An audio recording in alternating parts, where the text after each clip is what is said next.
Hello everyone, एक बार पुनः आप सभी लोगों का स्वागत है हमारे यूट्यूब चैनल में। और आज की वीडियो काफ़ी इंपॉर्टेंट है आपका, क्योंकि इस वीडियो में हम सभी लोग महत्वपूर्ण प्रश्नों की चर्चा करेंगे। अब तक हम लोग ज्योग्राफी, विश्व के भूगोल के जितने भी टॉपिक पढ़ चुके हैं आपका, उस टॉपिक से जो रिलेटेड प्रश्न बनते हैं वो बड़े ज़रूरी होते हैं करना। तो आज की इस वीडियो में हम सभी लोग उन्हीं प्रश्नों को सॉल्व करेंगे और एक एक करके सभी प्रश्नों का आप लोग उत्तर भी देंगे। आप कितना सही कर रहे हैं वो भी आप हमें कमेंट करके ज़रूर बताएंगे, ठीक है।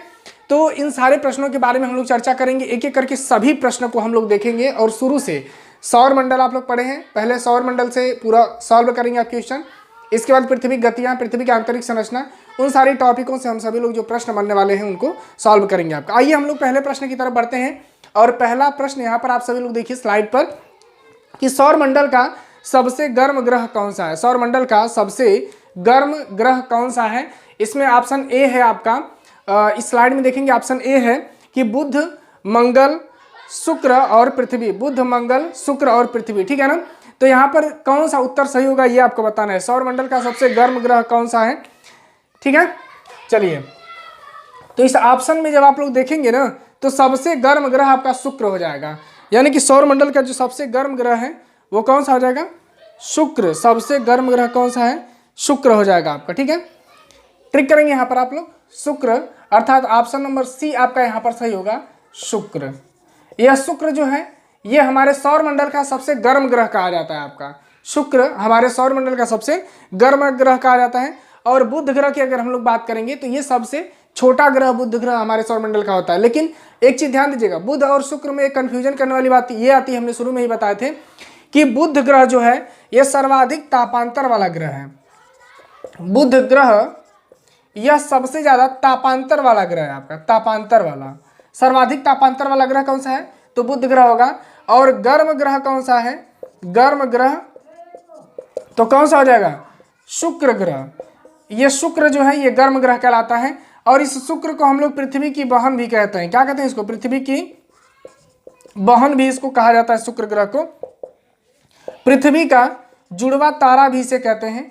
पृथ्वी का जुड़वा तारा भी इसे कहते हैं शुक्र को।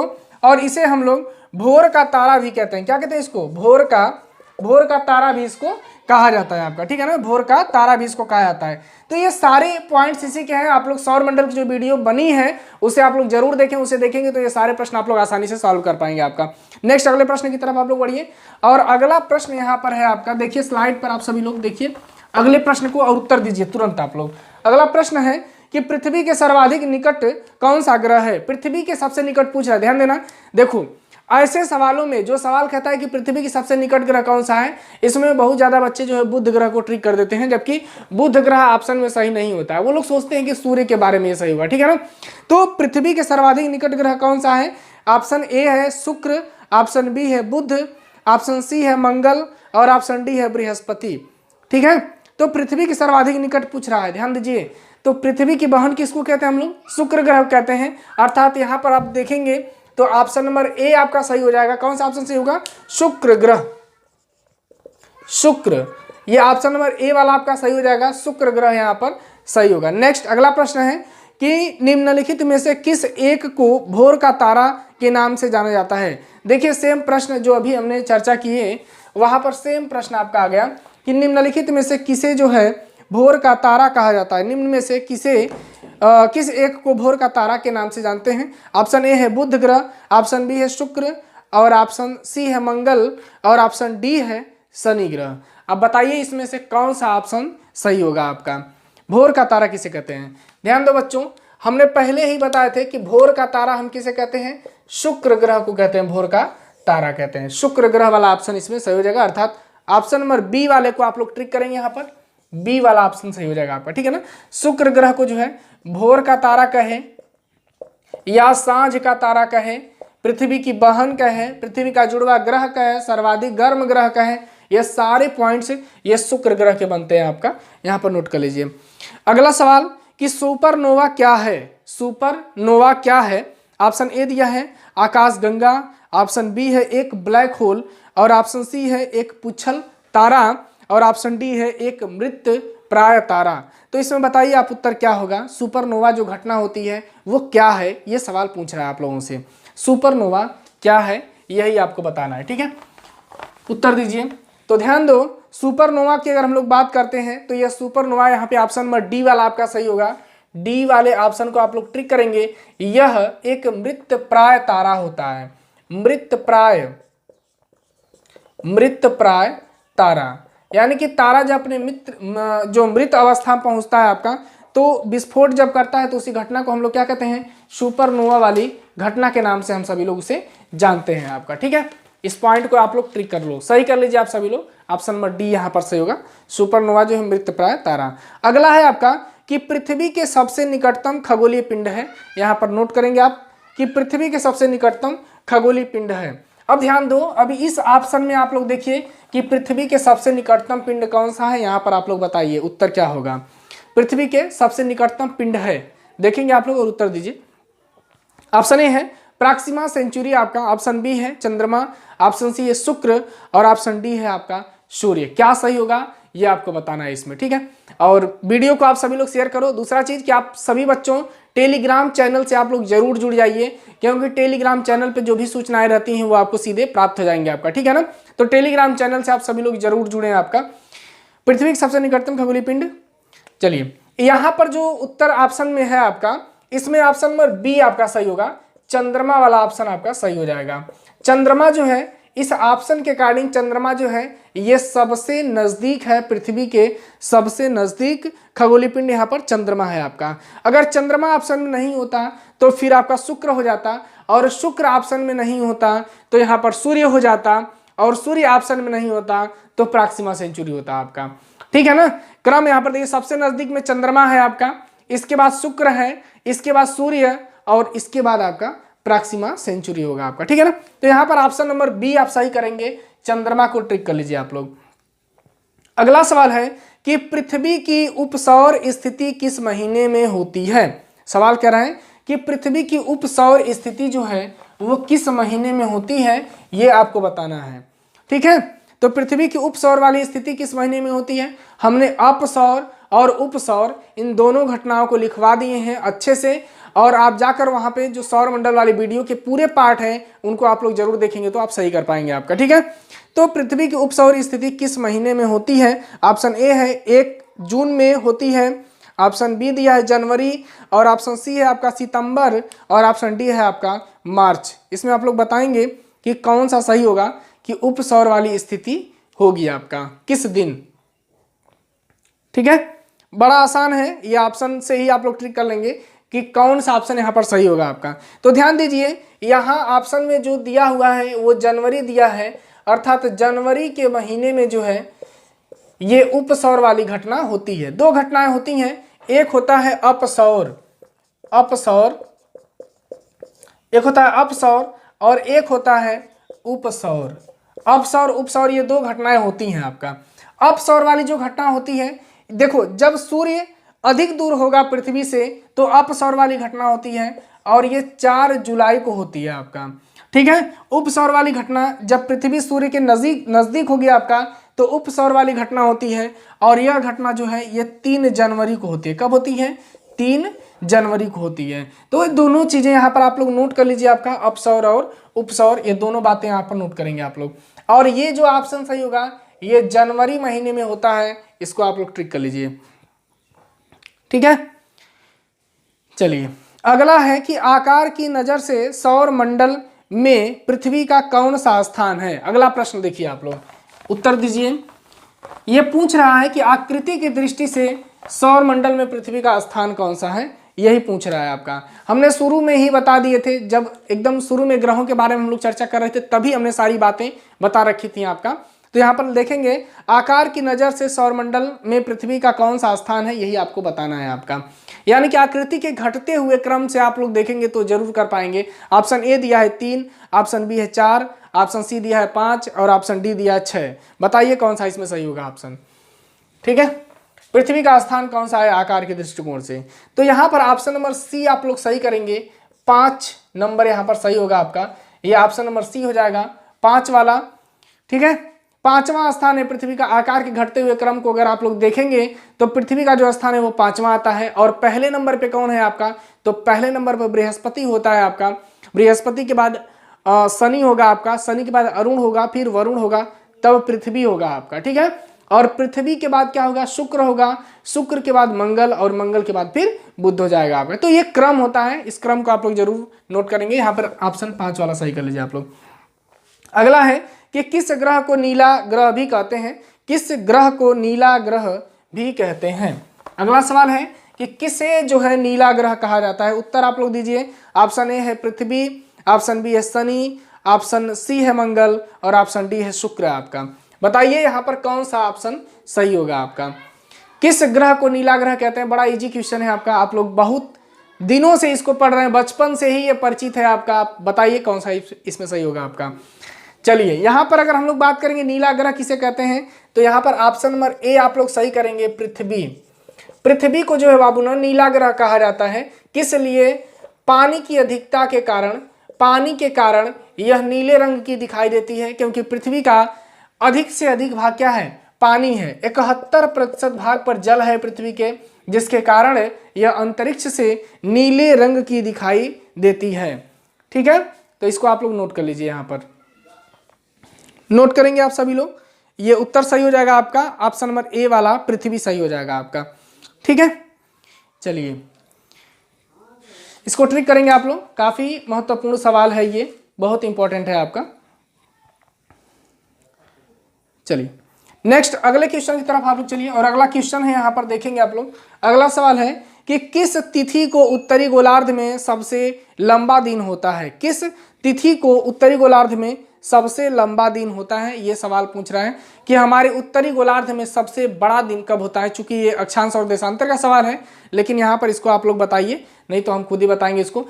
ऋतु परिवर्तन चक्र में ये बात हमने बताई थी थोड़ी सी, जो बच्चे देखे होंगे वो जरूर यहाँ पर ट्रिक करेंगे आपका। किस तिथि को उत्तरी गोलार्ध में सबसे लंबा दिन होता है। ऑप्शन ए दिया है 21 जून को, ऑप्शन बी है 22 दिसंबर, ऑप्शन सी है 23 सितंबर, और ऑप्शन डी है 21 मार्च। कौन सा इसमें सही होगा उत्तरी गोलार्ध में आपका सबसे लंबा दिन पूछ रहा है उत्तरी गोलार्ध में, तो यहाँ पर ऑप्शन नंबर ए आपका सही हो जाएगा 21 जून को। ठीक है, ऑप्शन नंबर ए सही होगा आपका। 21 जून को जो है क्या होता है, सबसे लंबा दिन होता है 21 जून को हमारे उत्तरी गोलार्ध में, और दक्षिणी गोलार्ध में इस दिन सबसे छोटा दिन होता है 21 जून को। जब हमारे यहाँ दिन बड़ा होगा तो रातें छोटी होंगी आपका। ऑप्शन में 21 जून या 22 जून दे, इसे आप लोग ट्रिक करेंगे। और दक्षिणी गोलार्ध में सबसे बड़े दिन की बात करेगा अगर, तो 22 दिसंबर हो जाएगा आपका। ये दक्षिणी गोलार्ध का उत्तर हो जाएगा। ठीक है ना, दक्षिणी गोलार्ध में सबसे लंबा दिन जो होता है वो 22 दिसंबर को होता है, और उत्तरी गोलार्ध में सबसे लंबा दिन 21 जून को होता है। तो ऑप्शन नंबर ए यहाँ पर सही हो जाएगा आपका। चलिए अगला सवाल है कि ध्रुवों पर दिन की अवधि होती है। ध्रुवों पर दिन की अवधि होती है, कितने दिनों की होती है, ये सवाल है। ऑप्शन नंबर ए दिया है यहाँ पर कितना है, 3 माह, ऑप्शन बी है 6 माह, ऑप्शन सी दिया है 9 माह, और ऑप्शन डी दिया है 12 महीना या 12 माह। कौन सा इसमें सही होगा आप लोग बताएंगे। ठीक है, कि ध्रुवों पर दिन की अवधि होती है, ट्रिक करिए आप लोग। तो यहाँ पर जो उत्तर बी वाला है, हमने शुरू में ही बताए थे कि ध्रुवों पर जो है 6 महीने का दिन होता है, तो यहाँ पर ट्रिक करेंगे आप लोग 6 माह। यहाँ पर ऑप्शन बी वाला आप लोग सही करेंगे, 6 मंथ। हमारे ध्रुवों पर दिन और रात की अवधि कितनी होती है, 6 महीना होती है। 6 महीने का दिन और 6 महीने की रात होती है आपका। ठीक है, नोट कर लीजिए यहाँ पर। अगला सवाल है कि निम्नलिखित में से किस ग्रह का औसत घनत्व सबसे अधिक है। बहुत इंपॉर्टेंट क्वेश्चन है, और कई बार यह सवाल पेपर में आया हुआ भी है कि निम्नलिखित में से किस ग्रह का औसत घनत्व सबसे अधिक है। यह सवाल पूछा, आप लोग बताइए। इसमें ऑप्शन ए दिया है बृहस्पति, ऑप्शन बी है मंगल, ऑप्शन सी दिया है पृथ्वी, और ऑप्शन डी दिया है बुध। इसमें कौन सा सही होगा आप लोग बताएंगे। सर्वाधिक घनत्व, सबसे अधिक घनत्व किसका है आपका, यही आपको बताना है। ठीक है, तो इसका जो घनत्व सबसे अधिक की हम लोग बात करते हैं किस ग्रह का, तो यहाँ पर जो है ऑप्शन नंबर सी वाला आप लोग ट्रिक करिए। ऑप्शन नंबर सी को आप लोग ट्रिक करेंगे, पृथ्वी हो जाएगा। पृथ्वी का घनत्व सबसे अधिक होता है। इसके औसत घनत्व की बात करेंगे तो 5.5 ग्राम प्रति घन सेंटीमीटर होता है आपका। और सबसे कम घनत्व वाले ग्रह की अगर हम लोग बात करेंगे तो शनि हो जाएगा। शनि का घनत्व सबसे कम होता है। अगर इसे आप पानी पर रखेंगे तो ये तैरने लगेगा। और सबसे अधिक घनत्व की आप लोग बात करेंगे तो वो पृथ्वी हो जाएगा आपका, कितना, 5.5 ग्राम प्रति घन सेंटीमीटर हो जाएगा आपका। ठीक है, नोट कर लीजिए इसको।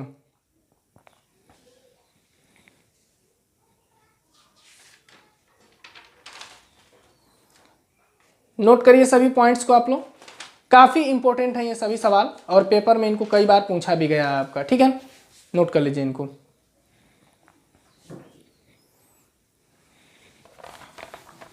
चलिए अब अगला सवाल आप लोग देखेंगे अगले क्वेश्चन की तरफ। अगला क्वेश्चन है कि पृथ्वी सूर्य के इर्द गिर्द परिक्रमा करती है लगभग। ये सवाल कह रहा है कि पृथ्वी सूर्य के इर्द गिर्द या कहे या पृथ्वी सूर्य की पूरी परिक्रमा जो है कितने दिनों में कंप्लीट करती है, यही सवाल है आपका। पृथ्वी सूर्य के इर्द गिर्द परिक्रमा करती है लगभग कितने दिनों में, ये आपको बताना है। ऑप्शन नंबर ए दिया है 365.12 दिन, ऑप्शन बी है 365.25 दिन, ऑप्शन सी है 365.50 दिन और ऑप्शन डी दिया है 365.75 दिन आपका। ठीक है ना, यानी कि 365.12 दिन, 365.25 दिन, 365.50 दिन और 365.75 दिन का। तो यहाँ पर जो ऑप्शन नंबर ए वाला होगा, हमने शुरू में ही बताए थे, ऑप्शन नंबर ए यहाँ पर सही होगा, 365.25 दिन हो जाएगा। ये जो 25 है ना, इसको जब आप गुणा करेंगे 4 बार, यानी कि तो ये हो जाएगा कितना, 100 हो जाएगा आपका। 100 करेंगे तो ये 1 भाग हो जाएगा, दशमलव यहाँ लगेगा तो 1 बाहर निकल जाएगा आपका ना, तो 100 ये हो जाएगा आपका। इसमें अगर आप 4 से गुणा करेंगे तो ये 2 हो जाएगा, ज़्यादा हो जाएगा। और यह एक दिन इसमें जुड़ जाता है, लीप ईयर में यही एक दिन जुड़ता है, जिसे हम लोग कहते हैं क्या, 366 दिन हो जाता है आपका। और ये पृथ्वी सूर्य की परिक्रमा जो है या 365.6 घंटा भी कहीं कहीं दिया होता है या 365.25 दिन भी दिया होता है। ठीक है ना, इस तरीके से करके ये सवाल दिया जाता है आपका। तो यहाँ पर ऑप्शन नंबर आपका कौन सा सही होगा, ऑप्शन नंबर बी वाला ट्रिक करो आप सभी लोग। यहाँ पर बी वाला उत्तर सही करेंगे आप लोग, बी वाला सही होगा, ऑप्शन 365.25 दिन सही हो जाएगा आपका। इसको आप लोग ट्रिक कर लीजिए, काफी इंपॉर्टेंट भी है ये, बहुत पेपर में इसको पूछता भी है आपका। ठीक है ना, इसको नोट कर लेंगे आप लोग। चलिए नेक्स्ट अगला क्वेश्चन आप लोग देखिए, अगला सवाल है आपका। अगला क्वेश्चन है कि निम्न में से किन तिथियों को सूर्य की किरणें विषुवत रेखा पर सीधी पड़ती हैं। यह सवाल है कि निम्न में से किस तिथि को सूर्य की किरणें जो होती हैं वो विषुवत रेखा पर सीधी पड़ती है। निम्न में से किस तिथियों को सूर्य की किरणें विषुवत रेखा पर सीधी पड़ती हैं। ये सवाल हमने करवा दिए हैं आपका। जब सौरमंडल वाला जो पार्ट है, पृथ्वी की गतियां हैं, आप लोग जो भूगोल है ना, जो शुरू से टॉपिक चल रही है उसको आप लोग पूरा देख लेंगे तो सवाल आसानी से आप लोग सॉल्व करेंगे, क्योंकि सभी प्रश्न वहीं से हैं आपका। और अब आप मैंने जो है ज्वालामुखी तक पढ़ा दिए हैं, उतना कम से कम आप लोग प्रैक्टिस भी करिए आपका। ठीक है ना, जिससे आपको लगे कि हाँ आपने क्या याद किया है। तो सवाल है आपका कि निम्न में से किन तिथियों को सूर्य की किरणें विषुवत रेखा पर सीधी पड़ती हैं। ऑप्शन ए दिया है वर्ष भर, ऑप्शन बी है 21 मार्च, ऑप्शन सी है 23 सितंबर और ऑप्शन डी दिया है 21 मार्च और 23 सितंबर को, यानी कि कब जो है सूर्य की किरणें विषुवत रेखा पर लंबवत पड़ती हैं। चलिए उत्तर दीजिए आप सभी लोग। यहां पर जो ऑप्शन नंबर डी होगा, ये देखते हैं, ऑप्शन नंबर डी 21 मार्च और 23 सितंबर, 21 मार्च और 23 सितंबर को सूर्य की किरणें जो होती हैं ये विषुवत रेखा पर लंबवत पड़ती हैं। हमने शुरू में ही बताए थे, जब ऋतु परिवर्तन चक्र को हम लोगों ने पढ़ा था तो वहां पर हम लोगों ने इन सारे प्रश्नों को सॉल्व किए थे वहां पर। ठीक है ना, सारे पॉइंट्स वहां पर किए थे आपका।